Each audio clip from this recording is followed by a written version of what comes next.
Hi, welcome to the Rose at Home channel. I am Rose, I am at home. It has been a week and it's only Wednesday, but I still wanted to sit down and talk to you. And so today I thought I would give myself a treat and talk to you about my personal favorite top 5 classic novels that I have read. I have not read every classic novel, even though I teach English. I don't necessarily love things just because they're classic novels, but these are my top 5. And if you're looking for a few classics to maybe try out, maybe this isn't something that you normally read on your own, these are some that I think you might really like. So I'm gonna jump right in right now with The Great Gatsby by F. Scott Fitzgerald. I love this book. I love teaching this book. I love reading this book.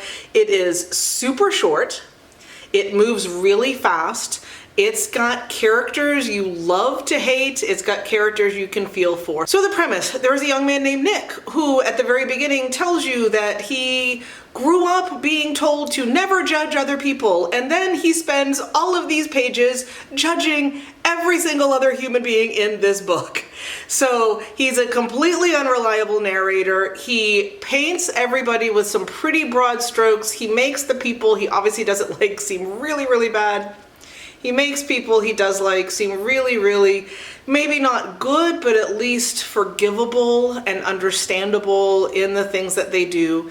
So he has moved to this place. His next door neighbor is a man named J. Gatsby, and they get involved, and it turns out Gatsby used to date his cousin Daisy, and hijinks ensue.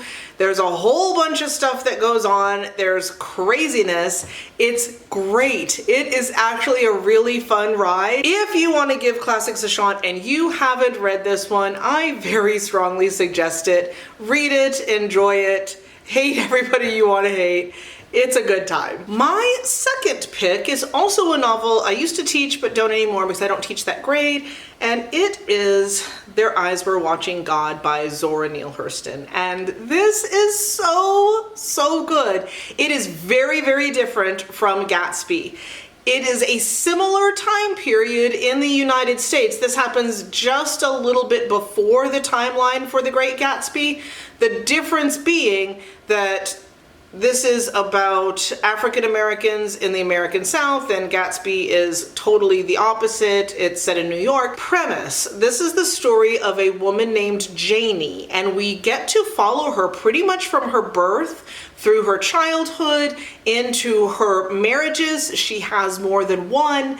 She helps to establish the first all-black city or town in the United States, which is true. It's Eatonville. It really does exist here in Florida. She goes through a lot. We get love, we get friendships, we get loneliness, we get heartbreak, we get so much with her life. And it's just absolutely wonderful. It gives me all the feels. I love it. I think you'll love it. My third pick, which I do not have a copy of anymore, I searched and searched and it didn't make it to me in the move, but it is The Picture of Dorian Gray by Oscar Wilde. It is very different from the other things I picked. It is slightly older. It is from the 1800s.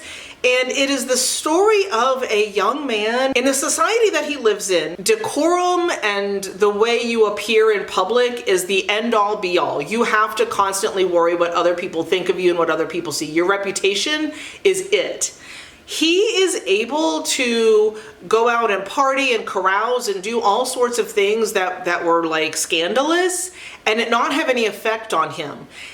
All of the effect went into this painting of him. Because he's never having to have consequences, we see him kind of devolve into this person that he becomes, and I'm trying not to do spoilers. If you haven't read it, it is great fun.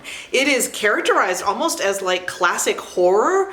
You could read it kind of that way, and it's not like a Stephen King kind of thing, but it does have those elements. It definitely has the suspense elements, and it's super enjoyable, not just for being a classic, but just for being a great story. So I very, very strongly suggest if you have not read The Picture of Dorian Gray, give that one a shot. The next one I picked, I've discussed on here multiple times. I'm gonna say it again. It is Rebecca by Daphne du Maurier. When I first read this, I was much younger and I wasn't as in tune with general tropes of Gothic literature. And so I was expecting more plot to come up. I was expecting more things to happen. So I read it the first time and I wasn't quite there. But since then, when I've realized exactly how this is working and how well done the suspense is in this, even though you sometimes absolutely, I've said this before, I want to jump in here and shake this woman, it's still so well done. And it is a book that I think about often. It is a book that comes up when discussing other books often.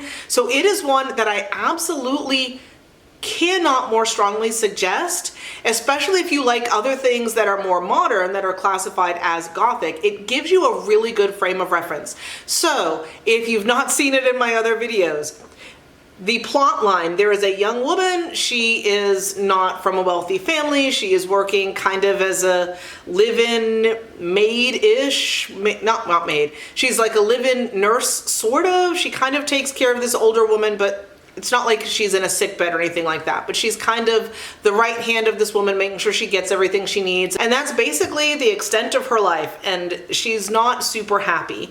Well, she goes with this older woman on vacation and meets a much older than her man. He sweeps her off her feet and they quickly get married and go to Manderley, which is his huge manor house.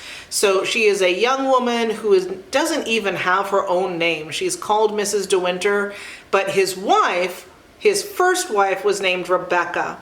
And so she spends this whole book kind of being terrified of this house, and hijinks ensue, but sometimes the hijinks are just kind of in her head. I don't want to do spoilers, but she's dealing with kind of living up to the memory of Rebecca. Who was Rebecca? What happened to Rebecca? Can I ever be as good as Rebecca? And she has terrible communication with pretty much anybody. I already feel like I've said too much. I don't want to do spoilers, but if you like things with that heavy sense of suspense, that sense of dread, that sense of where you've got a character who's just afraid of so much and you're right there with them, this would be really, really good. I think you would greatly enjoy it. And my fifth pick, which apparently also didn't make it in the move, but I now have a nice list of things that I'm going to be rebuying in the next few months, so that's kind of fun. But it is John Steinbeck's Of Mice and Men. It is also a shorter piece, and it is just so heartbreaking and moving and gives you just all of the feels. It is about two men in the 1930s here in the United States. They are kind of ranch hands, farm hands, migrant workers. So they go from place to place in order to find work. They're trying to save up money together to get their own little place so that they can have that American dream that we all hear about so much here in this country.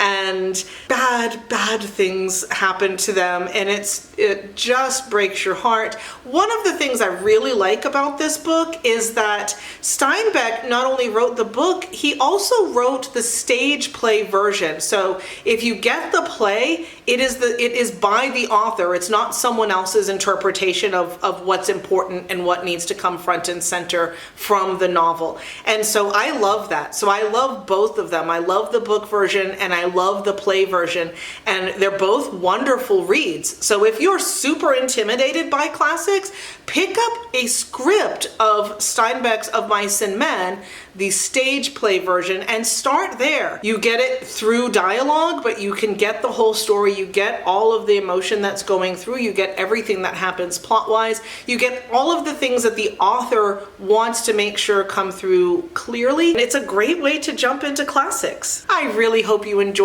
that just as much as I did. Along with the classics, I also love literary fiction, and I think some of the things that are my favorites in literary fiction will someday, some of them pretty soon, be considered classic novels. And so if you want to see what my top 5 literary fiction pieces are, take a look at this video, right? I think it's going to be over here, and I hope you really enjoy that. In the meantime, I hope you have an absolutely wonderful rest of your week, and I hope you get to read some really amazing books.